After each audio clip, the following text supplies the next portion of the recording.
नमस्कार, जनवार्तामध्ये आपल्या सर्वांचं स्वागत. सर्वात प्रथम पाहूया ठळक बातम्या.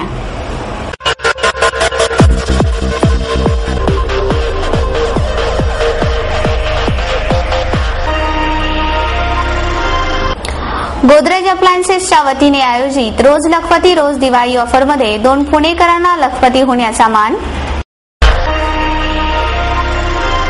SRA स्कीममधील कथित भ्रष्टाचार प्रकरणी महापालिकेचे उपायुक्त विजय दहीभाते यांना मनसेचा घेराव. दिवाळीची चाहूल लागताच बाजारपेठा सजल्या झगमगत्या आकाशकंदिलांनी. पुणा गाडगीळ प्रायोजित संत ज्ञानेश्वर महाराजांच्या हरिपाठाचे निरूपण सह्याद्री वाहिनीवर 4 नोव्हेंबर पासून सुरू. पुणे मराठी ग्रंथालयाच्या वतीने ग्रंथालय आणि साहित्य क्षेत्रातील ज्येष्ठ व्यक्तींचा साहित्य सम्राट न.चि. केळकर पुरस्कार देऊन सन्मान. आणि परराज्यातून पुण्यात आलेल्या 2800 किलो संशयास्पद खवा अन्न व औषध प्रशासन विभागातर्फे जप्त. गोदरेज अप्लायन्सेसच्या वतीने आयोजित रोज लखपती रोज दिवाळी ऑफरमध्ये 2 पुणेकरांनी लखपती होण्याचा मान पटकावला आहे. या आकर्षक ग्राहक ऑफरचे पुण्यातले विजेते विजय बाळासाहेब गायकवाड आणि कुंदन महाजन यांनी गोदरेज अप्लायन्सच्या उपकरणांची खरेदी केल्यावर त्यांनी प्रत्येकी 1 लाख रुपये जिंकले. विजय गायकवाड हे टाटा मोटर्स कंपनीचे कर्मचारी असून बक्षिसाचे मिळालेले पैसे समाजातील आर्थिक दुर्बल वर्गाच्या शिक्षणासाठी खर्च करण्याची त्यांची इच्छा आहे. सोनावणे कन्स्ट्रक्शन्स कंपनीमध्ये काम करणारे दुसरे नशीबवान विजेते कुंदन महाजन बक्षिसाची रक्कम मिळाल्याबद्दल कृतज्ञ असून त्यांच्याही महत्वाकांक्षी योजना आहेत. गोदरेज ने दिवाली के हर साल हम लोग दिवाली पे कुछ न कुछ कस्टमर्स के लिए गिफ्ट लेके आते हैं. इस बार हम लोगों ने ये सोचा कि क्योंकि दिवाली जो पर्व है वो लक्ष्मी से प्रेरित है कि लक्ष्मी उस वक्त आदमी को धन, जैसे धनतेरस होता है या दिवाली होती है, आदमी को लक्ष्मी से लिंक्ड है. तो हमने सोचा कि इस बार अपने कस्टमर्स को अपने अप्लायंसेस के साथ लक्ष्मी दी जाए, सो दैट जो भी गिफ्ट उनको मिले उसके हाल के हाल उसी को दी जाए काउंटर पे. तो इसलिए हम लोगों ने ये हर दिन लखपति हर दिन दिवाली ऑफर लाया, जिसमें कि कैश अवार्ड्स हैं. मिनिमम एश्योर्ड 100 रुपए का कस्टमर 100 रुपए का कार्ड है और 100 रुपए से लेके 1 लाख रुपए तक के कार्ड ये गिफ्ट निकल सकते हैं, जिसमें 200, 300, 500, 1000, 10,000 और 1 लाख. आज का जो ये इवेंट हम लोगों ने रखा है, हमारे जो कस्टमर्स हैं यहाँ पे जिनके अभी रिसेंटली दिवाली से पहले, क्योंकि ये स्कीम हम लोगों ने 1 अक्टूबर से शुरू की है, तो ये अभी इनके इमीडिएटली यहाँ के पुणे में महाराष्ट्र में 2 कस्टमर्स को 1 लाख रुपया निकला. तो इसलिए हमने सोचा कि कस्टमर को फैसिलिटेट किया जाए और मीडिया को भी बताया जाए कि इस तरीके से जो गिफ्ट्स हम लोग निकाल रहे हैं, those are going to the customers and they are happy for the gifts. SRA स्कीममधील कथित भ्रष्टाचार प्रकरणी महापालिकेचे उपायुक्त विजय दहीभाते यांना मनसेच्या कार्यकर्त्यांनी घेराव घातला. वैद्यवाडा झोपडपट्टी पुनर्वसन योजना राबवताना खोटे वारस दाखवणं, महापालिकेची सेवा शुल्क पावती नसणं, खोटे संमतीपत्र तयार करणं, मृत व्यक्तींची नावं लाभार्थींच्या यादीत घुसडणं, खोटी रेशन कार्ड जोडणं अशा अनेक आक्षेपार्ह बाबींद्वारे भ्रष्टाचार आणि शासनाची फसवणूक होत आहे. अनेक पात्र लाभार्थींना योजनेतून वगळण्यात आलं आहे, तर अनेक बोगस नावं लाभार्थींच्या यादीत घुसवण्यात आली आहेत, असे मनसेचे आरोप आहेत. अशा गैरमार्गाने महापालिका अधिकारी आणि विकासकांच्या संगनमताने ही योजना पुढे रेटण्यात येत आहे.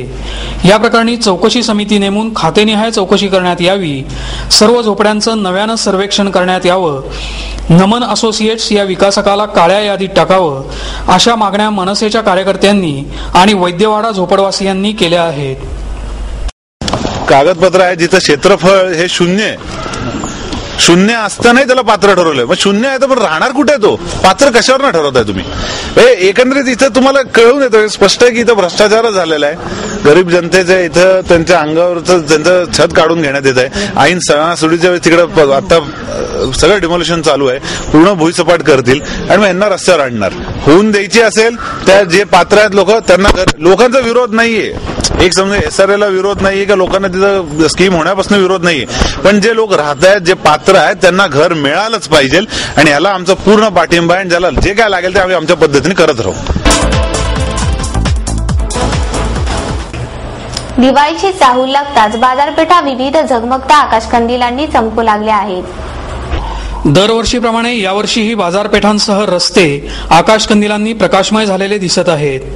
दिवाळीपूर्वीच बाजारपेठांना दिवाळीचं स्वरूप प्राप्त झालं आहे। बाजारात दिवाळीनिमित्त थर्माकोल, कापड, जिलेटिन, फायबर अशा विविध प्रकारातले आकाशकंदील उपलब्ध आहेत। फर्ग्युसन रस्ता, लक्ष्मी रस्ता, मंडई यासह शहरात ठिकठिकाणी नागरिक आकाशकंदील खरेदीसाठी गर्दी करत आहेत। सुमारे 5 रुपयांपासून ते 500 रुपयांपर्यंत आकाशकंदिलांचा दर आहे।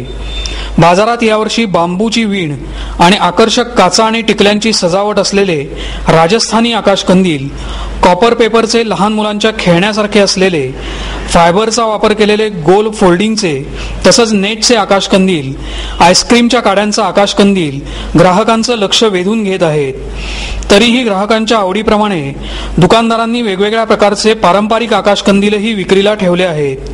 चांदणीपासून ते पॅराशूटच्या आकारातल्या सर्व प्रकारच्या आकाशदिव्यांनी बाजारपेठा रात्रीच्या वेळी चमकू लागल्या आहेत। मोठ्या आकाराच्या आकाशदिव्यांप्रमाणे छोट्या कंदिलांमध्ये पेशवाई, राजवाडा यांनाही मोठ्या प्रमाणात मागणी आहे। प्रामुख्याने अंतर्गत सजावटीसाठी या छोट्या कंदिलांचा वापर मोठ्या प्रमाणात केला जातो। फोल्डिंगचे, वजनाला हलके, हाताळायला सोपे आणि आकर्षक आकाशकंदील नागरिकांच्या पसंतीला पडत आहेत। पारंपरिक आकाशकंदिलापेक्षा आधुनिक पद्धतीच्या आकाशदिव्यांना वाढती मागणी आहे। माझं नाव सुरेखा सुरेश बोंडवे आहे। मी डेक्कन जिमखान्यावरती सिटी प्राईड डेक्कन थिएटर आहे त्या शेजारी आमचा आकाशकंदीलचा स्टॉल आहे। येथे नवीन नवीन प्रकारचे चायना गिरायकांना जसं आवडेल तसे नवीन नवीन प्रत्येक पद्धतीचे कलरचे आमच्याकडे आकाशकंदीलचे आयटम आलेले आहेत। कापडी आहेत, जसं तुम्हाला हवे त्या पद्धतीचे आमच्याकडे आकाशकंदील तुम्हाला इथे मिळू शकतील। गेली 4-5 वर्ष बाजारपेठेमध्ये नवीन नवीन पद्धतीचे जे आकाशकंदील आता बाजारामध्ये येत आहेत ते सर्व आमच्या इथे उपलब्ध आहेत आणि रिजनेबल रेटमध्ये असल्यामुळे प्रत्येक ग्राहक इथे आकर्षित होत आहे। तसेच इथे आमच्या इथे तुम्हाला जशा आवडीप्रमाणे जसा हवा तसा कलर आणि प्रत्येक पक्षाचा चिन्ह असलेल्या कलरचे इथे आकाशकंदील तुम्हाला मिळू शकतील। ते तुम्हाला कमीत कमी 100 रुपयापासून 2000पर्यंतचे आयटम आमच्या इथे उपलब्ध आहेत। तुम्हाला हव्या त्या किमतीचे, हव्या त्या कलरचे आणि चायना प्रकार, कापडी तुम्ही पुन्हा फोल्डिंग करून ठेवू शकता असेही आकाशकंदील आमच्याकडं इथे विक्रीसाठी ठेवलेले आहेत आणि तुम्हाला तशाच आमच्यातर्फे दिवाळीच्या शुभेच्छा।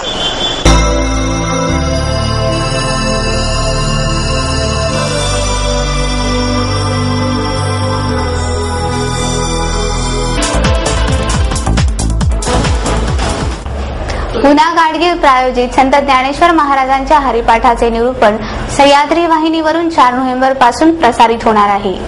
ज्येष्ठ सराफी व्यावसायिक दाजी काका गाडगीळ, सौरभ गाडगीळ, डॉक्टर शंकर अभ्यंकर यांनी पत्रकार परिषदेत ही माहिती दिली। कार्यक्रम अधिकारी शिवा गुप्ता, अजित गाडगीळ हेही यावेळी उपस्थित होते। या मालिकेचे दर गुरुवारी रात्री 10 वाजता प्रसारण होणार असून सोमवारी सकाळी 8 वाजता पुनःप्रसारण करण्यात येणार आहे। संत ज्ञानेश्वरांनी ध्यान, भक्ती, कर्म आणि ज्ञान अशा 4 भक्तींचं महत्त्व हरिपाठातून सांगितलं आहे। त्याविषयीचे हरिपाठातले अभंग आणि त्यांचं निरूपण असे प्रत्येक भागाचे स्वरूप आहे। या अभंगावर मालिकेचे 2 भाग असतील। जितेंद्र अभ्यंकर आणि आदित्य अभ्यंकर यांनी यातल्या अभंगाचं गायन केलं आहे। मनोज भांडवलकर यांनी पखवाज, प्रकाश बापट यांनी तबल्याची साथ केली आहे।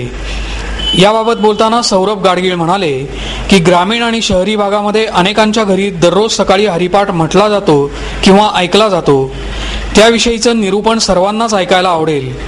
आमच्या संस्थेचा सामाजिक उपक्रम म्हणून आम्ही या मालिकेचं प्रसारण करण्याचा निर्णय घेतला।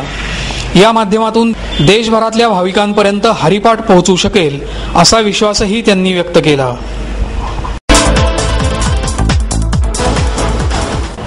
पुणे मराठी ग्रंथालयाच्या वतीने ग्रंथालय व साहित्य क्षेत्रातील ज्येष्ठ व्यक्तींचा साहित्य सम्राट न. ची. केळकर पुरस्कार देऊन सन्मान करण्यात आला। पुणे मराठी ग्रंथालयाच्या 99व्या वर्धापन दिनानिमित्त ग्रंथालय व साहित्य क्षेत्रातल्या ज्येष्ठ व्यक्तींना साहित्य सम्राट न. ची. केळकर पुरस्कार प्रदान करण्यात आला।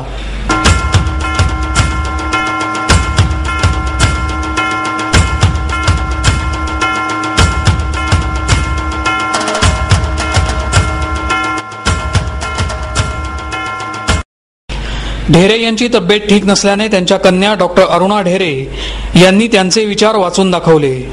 यावेळी राचिन ढेरे यांना साहित्य सम्राट न. ची. केळकर पुरस्कार देण्यात आला. तो डॉक्टर अरुणा ढेरे यांनी स्वीकारला. तसंच ज्येष्ठ कवयित्री हेमा लेले, ज्येष्ठ साहित्यिक भारत सासणे, भानू काळे, ज्येष्ठ ग्रंथालयीन कार्यकर्ता श्याम शेळगावकर यांना हा पुरस्कार पुणे मराठी ग्रंथालयाचे अध्यक्ष मोहन दाते यांच्या हस्ते देण्यात आला.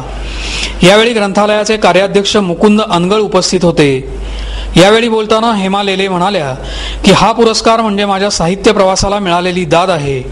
मला वेळोवेळी अनेकांनी प्रोत्साहन दिलं, त्यामुळे मी लेखन करत आहे. भानू काळे सत्काराला उत्तर देताना म्हणाले की संपादन आणि लेखन या दोन्ही गोष्टी परस्पर विरोधी आहेत. कारण संपादन करताना बहिर्मुख व्हावं लागतं, तर लेखन करताना अंतर्मुख व्हावं लागतं. या दोन्ही गोष्टींसाठी ग्रंथालय महत्वाचं आहे. ग्रंथालयामुळेच मी वाचनाकडे वळलो. शेळगावकर म्हणाले की माझा हा सन्मान ग्रंथालयांसाठी काम करणाऱ्या सर्व कार्यकर्त्यांचा आहे. भारत सासणे यांनीही यावेळी मनोगत व्यक्त केलं. परराज्यातून पुण्यात आलेला 2800 किलो संशयास्पद खवा अन्न व औषध प्रशासनातर्फे जप्त करण्यात आला आहे. सणासुदीच्या मोसमात परप्रांतातून भेसळयुक्त खवा शहरात विक्रीसाठी आणण्यात येत असल्याची माहिती या विभागाला मिळाली. त्यावरून शंकरशेठ रस्त्यावरच्या पौर्णिमा टॉवरजवळ सापळा रचून अहमदाबाद आणि इंदूर येथून आणलेला हा खवा पथकाने जप्त केला.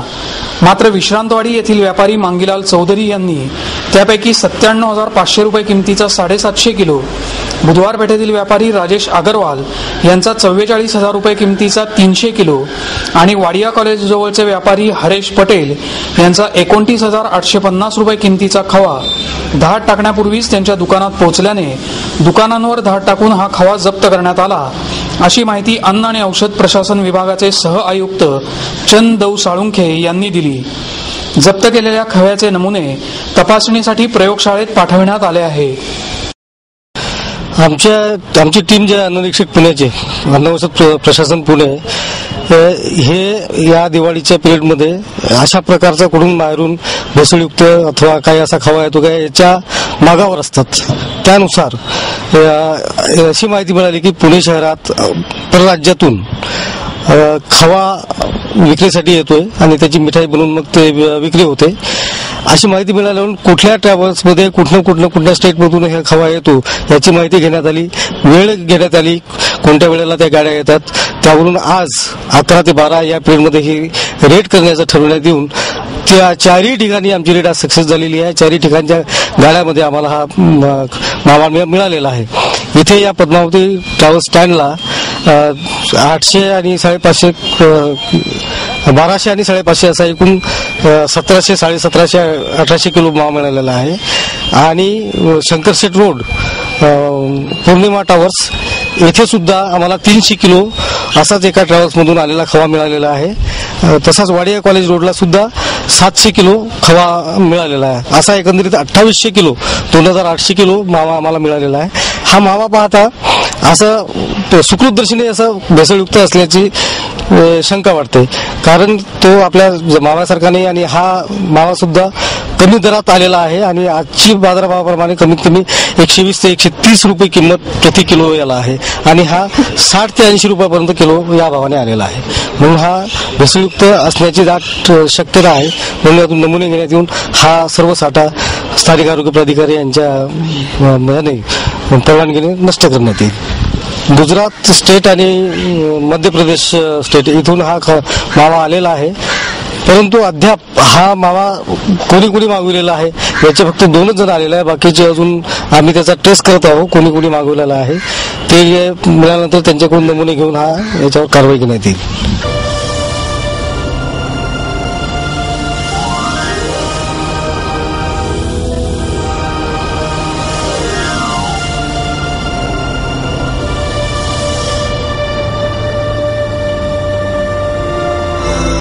आणि यावर